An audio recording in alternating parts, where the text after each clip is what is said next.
Bapak Ibu, terima kasih atas partisipasi Bapak Ibu menghadiri undangan kami. Jadi saya mulai saja kegiatan kita pada pagi hari ini. Assalamualaikum warahmatullahi wabarakatuh. Salam sejahtera bagi kita semua. Om Swastiastu. Puji syukur kita panjatkan kehadapan Tuhan Yang Maha Kuasa karena pada pagi hari ini kita dapat berkumpul di tempat ini pada jam istirahat. Dalam kegiatan kami sebagai calon guru penggerak ingin berbagi praktik baik terkait dengan penerapan budaya positif di sekolah. Kami ucapkan terima kasih atas kesediaan Bapak Ibu semua menghadiri undangan kami. Semoga kegiatan kita sebentar bermanfaat bagi kita semua, bagaimana kita menerapkan disiplin yang positif bagi anak-anak didik kita. Karena sejatinya menurut tujuan pendidikan nasional oleh Menteri yang baru ya Mas Nadiem, bahwa pembentukan karakter itu lebih diutamakan daripada kemampuan kognitif. Jadi bagaimana kita membentuk anak didik kita menjadi berkarakter yang berbudi pekerti luhur, yang memiliki nilai-nilai profil pelajar Pancasila yang mandiri, berpikir kritis, kreatif, berkebinekaan global, gitu ya. Beriman tentunya itu yang menjadi prioritas kita. Baik, jadi untuk mengawali ini, jadi kami akan memulai dengan materi menyebarkan pemahaman dan penerapan pengalaman budaya positif. Jadi selanjutnya saya persilakan kepada Ibu Mariam untuk memaparkan tentang nilai-nilai kebajikan. Saya persilakan.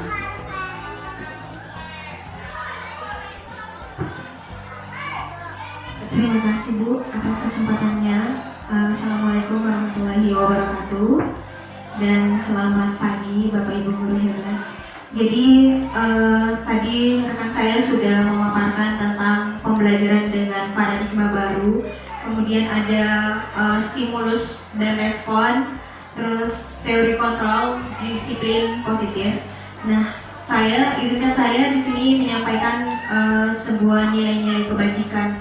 Jadi yang kami rangkum tentang nilai-nilai kebajikan ini, tentunya nilai dari kebajikan itu sendiri tidak terlepas dari apa yang sudah kita sepakati bersama. Dari yang kita sudah sepakati ini tentunya terlepas dari suku, bangsa, agama, bahasa. Jadi kita satukan pendapat untuk mencapai atau menggapai dari nilai-nilai kebajikan ini. Nah, di sini yang seperti Bapak Ibu lihat, di sini ada 3 nilai kebajikan. Di dalamnya antara lain ada profil pelajar Pancasila, terus kemudian ada Ibo Primary Years Program atau PYP, kemudian ada keterampilan hidup. Nah, dari nilai-nilai kebajikan ini sebenarnya ada 6 poin di dalamnya, namun secara garis besarnya hanya 3. Nah, seperti yang Bapak Ibu lihat di depan di sini, tadi juga sempat kami bahas di kedua rekan saya, yaitu tentang profil pelajar Pancasila. Jadi tentunya di IKM ini atau implementasi kurikulum merdeka ini tidak terlepas dari namanya profil pelajar Pancasila. Dari profil pelajar Pancasila ini terdiri dari beriman, bertakwa pada Tuhan Yang Maha Esa. Nah, tentunya kalau dari poin yang pertama ini kita tidak boleh tinggalkan Bapak Ibu sekalian, karena dasar utama kita adalah keimanan kepada Tuhan Yang Maha Esa. Kemudian ada berakhlak mulia, berkebinekaan global, gotong royong, mandiri, kreatif, dan bernalar kritis. Nah, dari profil pelajar Pancasila ini tentunya kita harus terapkan kepada murid kita semua. Namun sebelum itu, untuk membekali murid-murid kita, tentunya kita juga harus membekali diri kita sendiri. Seperti yang dijelaskan dengan saya tadi, ada yang namanya motivasi intrinsik. Jadi motivasi intrinsik itu adalah motivasi yang muncul dari dalam diri kita sendiri untuk melakukan sebuah perubahan, yaitu tujuannya adalah untuk peserta didik murid ini supaya lebih berkreasi atau kreatif atau maju dengan kodratnya masing-masing, karena sejatinya murid ini memiliki keunikannya masing-masing yang di dalamnya kita harus menuntun murid sesuai dengan jalannya. Namun tidak dibenarkan bahwa jalan itu harus belok begitu. Melainkan kita harus menuntun kepada yang lurus, yang benar begitu. Terus kemudian ada di sini PYT atau Ibo Primary Years Program. di dalamnya ada toleransi. Nah, seperti yang kita ketahui bahwa di sekolahnya kita ini terdiri dari berbagai macam suku, agama, dan lain sebagainya. Tentunya harus saling menghormati, menghargai antara satu suku, agama, dan lain sebagainya. Terus kemudian ada rasa hormat, integritas, mandiri, menghargai, antusias, empati, keingintahuan, kreativitas, kerjasama, percaya diri, dan komitmen. Dan kemudian yang ketiga, di sini yang ketiga ada keterampilan hidup atau life skill. Di sini ini ada poin dapat dipercaya, lurus hati, pendengar yang aktif, tidak merendahkan orang lain, dan memberikan yang terbaik dari diri. Nah, jadi di keterampilan hidup ini kita juga selain kita menghargai sesama rekan guru, kita juga ternyata harus menghargai dari peserta didik, di mana kita harus memberikan rasa hormat kepada peserta didik, yaitu dengan sesuai dengan apa yang dia inginkan gitu. Namun apa yang dia inginkan ini tidak boleh melenceng, melainkan kita kembali lagi kita yang harus menuntun. Dan selanjutnya lagi di sini ada kebutuhan dasar manusia. Nah, kebutuhan dasar manusia di sini ada pengertiannya, yaitu segala sesuatu yang kita lakukan untuk mendapatkan apa yang kita inginkan. Seluruh tindakan yang kita lakukan memiliki tujuan tertentu, dan semua usaha terbaik yang kita lakukan adalah dalam rangka agar kebutuhan dasar kita terpenuhi dengan baik. Nah, sedikit tambahan dari saya di sini, saya sudah merangkum beberapa poinnya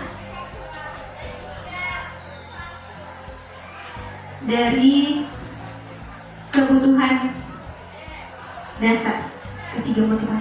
Tiga motivasi perilaku manusia tadi ya. Ada dari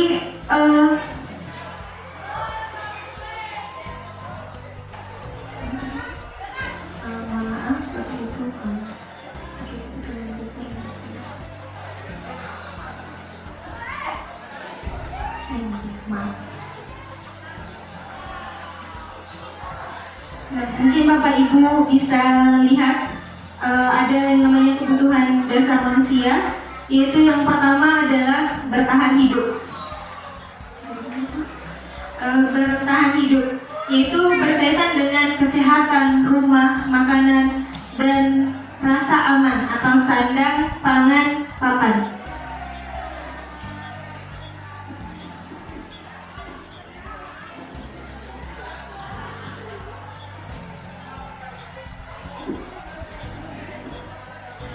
Jadi seringkali pada saat peserta didik banyak mungkin yang sedikit terlambat pada saat masuk kelas. Jadi mereka melakukan itu ada latar belakang yang harus kita ketahui. Nah, salah satunya adalah dari kebutuhan dasarnya ini. Jadi ada yang namanya bertahan hidup. Mungkin setelah murid tersebut terlambat, kita harus tanya dulu kenapa nak terlambat. Tidak langsung diberikan sanksi dari dari murid yang terlambat itu, tapi ditanya. Kalau misalnya dia memang belum makan dari rumahnya, mungkin kita berikan keringanan kepada murid tersebut untuk bisa mengisi perutnya. Karena kalau dengan keadaan yang lapar, murid juga tidak akan berkonsentrasi, akhirnya membuat kegaduhan di dalam ruangan. Nah, kemudian di sini ada kasih sayang dan kebutuhan rasa diterima. Nah, di sini pengertiannya keinginan tetap terhubung. Terhubungnya entah dengan teman, terus kemudian guru, ataupun kelompok yang lainnya di mana tempatnya berada. Terus di sini seperti yang tadi sempat dibahas bahwa keinginan rasa diterima itu sesuai dengan kodrat yang dimiliki peserta didik. Kalau dalam pembelajaran mungkin kita bisa bedakan mana peserta didik yang memiliki gaya belajar visual, terus kemudian kinestetik ataupun auditori, sehingga mereka bisa mengembangkan minat dan bakatnya sesuai apa yang dia mau, apa yang dia miliki. Terus kemudian ada kebebasan yang ketiga. Kebebasan di sini adalah dalam artian kebutuhan untuk membuat pilihan. Nah, kebutuhan ini murid diberikan kesempatan membuat pilihan dan bertanggung jawab atas pilihannya. Namun, memberikan kebebasan bukan berarti membiarkan murid melakukan apa saja yang mereka mau. Nah, dalam artian kita berikan mereka kebebasan dalam membuat sebuah keputusan, misalnya dalam proses pembelajaran, ingin model pembelajaran yang seperti apa dan bagaimana yang kalian inginkan, sehingga menciptakan suasana yang aktif di kelas. Jadi kita berikan kesempatan kepada mereka untuk mengambil keputusan itu. Dalam artian jangan melenceng dari yang sudah aturan-aturan yang berlaku. Makanya kita sebagai pendidik atau guru harus menuntun murid tersebut. Kemudian yang keempat di sini ada kebutuhan kesenangan, yaitu memasukkan kegiatan yang menyenangkan di dalam kelas. Nah, ini juga terkait dengan model pembelajaran yang kita gunakan. Nah, jadi dari model pembelajaran ini banyak yang bisa Bapak Ibu gunakan di dalam kelas, dari sumber-sumber lain, mungkin Bapak Ibu bisa adopsi nanti. Terus kemudian bisa juga kita tambahkan semacam ice breaking di dalamnya, supaya suasana kelas ini tidak redup, ada suasana yang menyenangkan di dalamnya. Kemudian ada penguasaan. Nah, penguasaan di sini murid memiliki kebutuhan untuk merasa kompeten. Nah, ini biasanya kita dapatkan murid di dalam kelas itu biasanya bersifat menonjol, harus menonjol dari teman-temannya yang lain. Nah, jadi ini ada kebutuhannya, yaitu tentang dia untuk merasa kompeten. Jadi dengan ciri-ciri ini dia menjadi murid yang kebutuhan dasarnya akan penguasaan yang tinggi, biasanya ingin menjadi seorang pemimpin. Jadi dengan ciri-ciri itu peserta didik ini harus menonjol dari yang lain. Kemudian dari kebutuhan dasar ini, makanya kita sebagai guru harus memahami kebutuhan dasar murid supaya kita tahu apa alasan dibalik tingkah laku yang murid tampakkan kepada kita, supaya kita tahu alasannya apa. Makanya kita harus merujuk kepada kebutuhan dasarnya itu. Nah, selanjutnya ada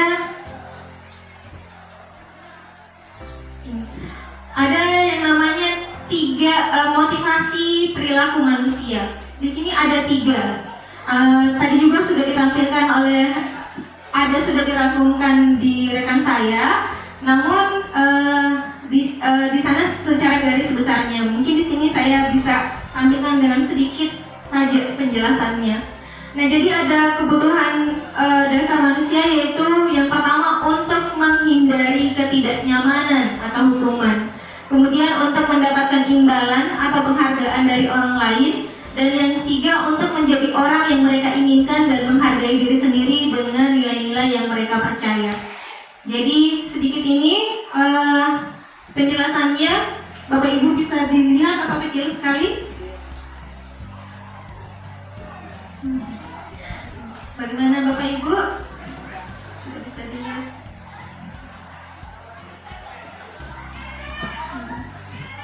Kurang? Ya, baiklah. Nah, baiklah Bapak Ibu, yang poin yang pertama yaitu untuk menghindari ketidaknyamanan atau hukuman. Nah, dalam poin ini biasanya dia akan muncul sebuah pertanyaan. Pertanyaan ini adalah apa yang akan terjadi apabila saya tidak melakukannya. Nah, menurut Bapak Ibu sekalian, dari Bapak Ibu perhatikan murid-muridnya kita, selama ini kira-kira ada tidak ciri-ciri dari murid yang dari poin untuk menghindari ketidaknyamanan atau hukuman? Motivasinya didasari ini atau tidak murid-muridnya kita? Yang Bapak Ibu amati.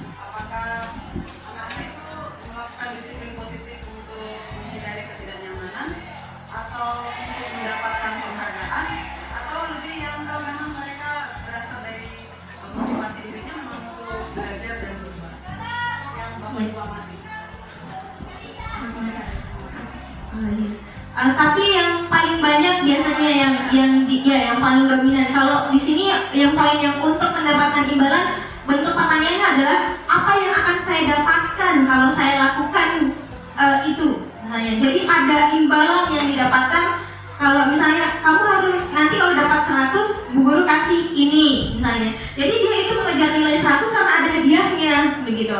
Terus kemudian yang paling ketiga adalah untuk menjadi orang yang mereka inginkan dan menghargai diri sendiri. Yang tumbuh pertanyaannya di sini, akan menjadi orang yang seperti apa bila saya melakukannya. Nah, jadi dari tiga poin ini kira-kira muridnya kita masuk yang lebih dominan ini lebih yang kemana? Apakah yang pertama, kedua, atau ketiga menurutnya Bapak Ibu sekalian? Seperti yang Bapak Ibu amati. Yang kedua, oke. Yang kedua, apa yang akan saya dapatkan apabila saya melakukannya? Mungkin Ibu bisa sedikit berikan contoh di kelas yang Ibu dapatkan, misalnya apa yang dengan pertanyaan ini, apa yang saya dapatkan apabila melakukannya? Maksudnya murid tersebut pernah Ibu mendapatkan diberikan apa gitu sehingga mereka semangat begitu untuk mendapatkan nilai atau apapun misalnya. Mungkin Ibu bisa memberikan contohnya, Bu.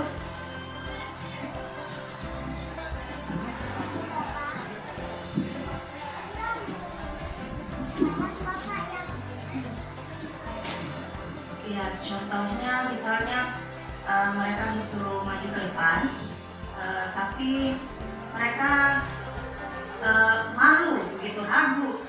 Akhirnya kita guru pendidik memberikan hadiah, contohnya dengan memberikan nilai yang bagus kalau dia mau maju ke depan. Seperti itu. Terima kasih.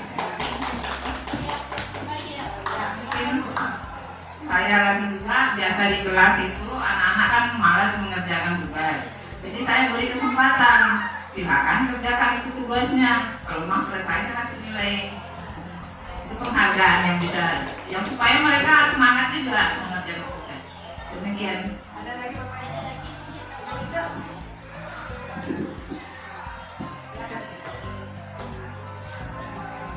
Terima kasih. Jadi ini juga sering saya alami di kelas. Apalagi misalkan saya sering mendapati itu anak-anak, apalagi di jam terakhir ya Bu, itu sudah banyak yang mengantuk, kemudian lapar, ditambah lagi kalau misalkan dia lihat temannya sudah pada pakai tas. Nah, itu merupakan situ tantangan bagi saya, bagaimana caranya ini supaya anak-anak itu dia fokus di kelas itu. Nah, makanya biasa untuk menggugah semangat belajarnya walaupun di jam-jam terakhir ini, jadi saya itu biasa memberikan anak-anak itu kuis. Nah, di kuis itu saya memberikan tantangan berupa bagi siapa yang bisa menjawab kuis yang saya berikan, itu saya kasih langsung nilai juga di absennya.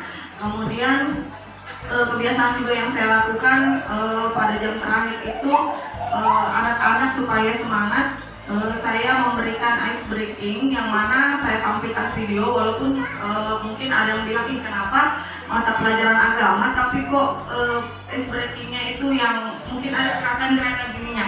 Tapi sebenarnya itu untuk supaya anak-anak bisa semangat, dan saya sudah coba di 4 kelas yang saya ajar, saya kasih ice breaking di jam terakhir, kemudian saya kasih kuis yang tadinya anak-anak ini ada yang mengantuk, ada yang tidur, ada yang selalu izin mau keluar WC lah kemana, akhirnya fokus untuk di dalam kelas. Karena kalau saya bisa menjawab kuis itu, saya langsung dapat nilai ini, dan saya langsung bisa pulang, karena saya bilang kalau yang bisa jawab kuis biar belum masih ada 5 menit silakan pulang. Jadi anak-anak itu langsung oh iya Bu, saya seperti itu. Jadi mungkin itu saya pengalaman untuk di mata pelajaran saya. Terima kasih. Oke, kalau tadi ibu-ibu guru sudah membagikan pengalaman yang luar biasa, saya kena giliran membagikan pengalaman yang biasa-biasa saja. Jadi karena kebetulan saya mengampu pelajaran bahasa Indonesia, kalau kita cerita ke kemahiran berbahasa, maka kemampuan berbahasa terakhir dan paling sulit ada di kemampuan produktif, menulis dan berbicara. Nah, pada kelas 12 ini saya lebih cenderung mau mengubah ketidakinginan peserta didik dalam hal berbicara. Jadi di dalam konsep pembelajaran yang saya lakukan di sekolah, prosesnya itu semua serba undian kalau ada giliran, sehingga tidak dimonopoli lagi oleh orang-orang itu saja yang berbicara dari kelas 10 sampai kelas 11. Mau saya, siswa yang lain juga punya kesempatan berbicara. Saya yakin mereka kelas 10 dan kelas 11 kalau tidak pernah bicara, pasti ada rasa mindernya meskipun sedikit. Biar nih yang lain saja dulu berbicara. Karena mereka, apalagi kalau memang kita tidak pernah berbicara sama sekali, biasanya ada rasa tidak percaya diri untuk tampil. Ini yang mau saya ubah, meskipun belum baik-baik amat, tapi saya rasa sudah lumayan. Yang selama ini diam-diam mulai terpaksa untuk tampil berbicara karena saya beri risiko di situ. Kalau dia tampilnya per kelompok, tampilanmu jelek berarti satu kelompok semua jelek. Sehingga dia punya ada beban tersendiri saat akan tampil presentasi. Saya tidak pernah mengundi dari minggu sebelumnya. Jadi undian itu berlaku di hari itu setiap saat pelajaran saya, baik kelompok yang tampil ataupun dari misalnya nih dari satu kelompok kalau tahapannya presentasi dari satu kelompok jumlahnya 6 orang, maka saya memberi kesempatan untuk berbicara itu 2 atau 3 orang saja. Orang-orangnya ini diundi juga. Mungkin itu saja pengalaman yang biasa-biasa saja dari saya. Selanjutnya saya serahkan lagi ke Ibu Maria. Terima kasih Bapak Ibu Guru hebat. Nah, sejatinya semua ini pengalaman yang dari Bapak Ibu Guru sekalian ini sangat-sangat luar biasa. Nah, jadi tadi berdasarkan pengalaman dari Bapak Ibu Guru sekalian, di sini yang paling dominan dari kasus yang Ibu Guru dan Bapak Guru dapatkan adalah apa yang saya dapatkan apabila saya melakukannya. Berarti kalau dari pertanyaan di sini kita lihat itu masih belum menunjukkan motivasi intrinsik dari peserta didik itu, masih mengharapkan sesuatu dari orang lain atau dorongan dari orang lain sehingga muridnya kita ini melakukan hal yang dia inginkan gitu. Jadi ada dorongan dari orang lain. Nah, kemudian di poin ketiga yang harus tidak kita lupakan, yaitu akan menjadi orang seperti apa apabila saya melakukannya. Nah, sesuai dengan pertanyaan di sini bisa kita lihat bahwa di sini harus menumbuhkan motivasi intrinsik. Motivasinya harus tumbuh dari dirinya sendiri. Jadi misalnya dia mendapatkan nilai 100. Jadi untuk mendapatkan nilai 100 itu harus tekun belajar, rajin, tidak malas pergi sekolah. Nah, jadi tugasnya kita sebagai guru mendorong murid kita untuk menumbuhkan motivasi dari dalam dirinya sendiri, tidak dari imbalan. Tidak apa-apa kita kasih imbalan mereka supaya mereka juga nanti akan lama-lama terbiasa. Nah, dari kebiasaan tersebut menghasilkan sebuah motivasi yang muncul dari dirinya sendiri. Gitu. Terus kemudian di sini kemudian yang pertama yang kita sering dapatkan juga di poin yang pertama, apa yang akan terjadi apabila saya tidak melakukannya. Nah, contoh misalnya dari berpakaian murid-murid kita, ada yang kasih keluar baju, dilihat bapak guru dari ujung sana, ada bapak guru ini, ada ibu guru ini, ayo kita masuk baju. Berarti di situ sudah dorongan dari orang lain, bukan lagi dari dirinya sendiri. Jadi sekali lagi Bapak Ibu Guru hebat sekalian, kita harus mendorong murid-muridnya kita agar memiliki motivasi intrinsik atau motivasi yang berasal dari dirinya sendiri. Nah, tentang caranya silakan Bapak Ibu Guru berkreasi supaya bisa murid-muridnya kita ini tumbuh sendiri motivasinya. Mungkin itu saja dari saya, Bapak Ibu Guru hebat sekalian. Terima kasih. Selanjutnya saya kembalikan kepada moderator. Kesimpulannya bahwa dalam menangani masalah-masalah yang terjadi di anak didik kita. Jadi itu tugas kita sebagai guru. Jadi kita bukan hanya sekedar mengajar, menjalankan tugas dan kewajiban kita di kelas ya, tapi bagaimana menuntun anak didik kita ini menjadi pribadi yang lebih baik. Jadi itu pentingnya kita sesuai dengan roh dari kurikulum Merdeka yang diamanatkan oleh Mas Nadiem sebagai menteri kita. Saya kira ini kita sepakat semua ya, bahwa sebaik apapun, sebagus apapun pengetahuan kognitif anak-anak tanpa karakter yang bagus ini tidak ada artinya juga.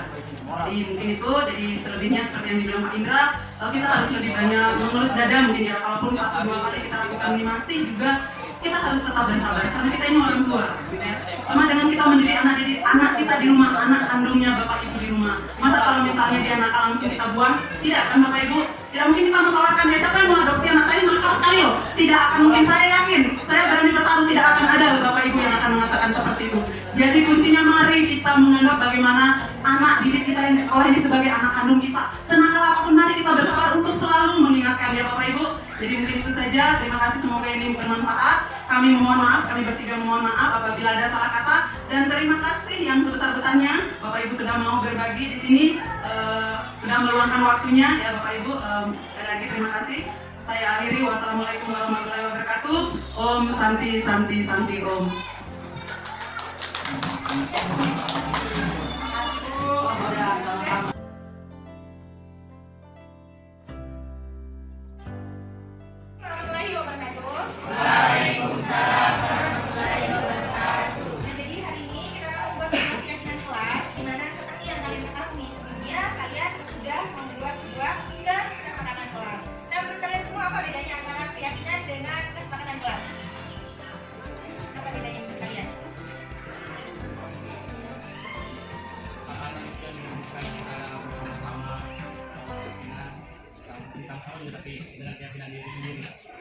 Nah, jadi kalau kesepakatan kelas itu adalah merumuskan secara bersama-sama, namun dibuatnya secara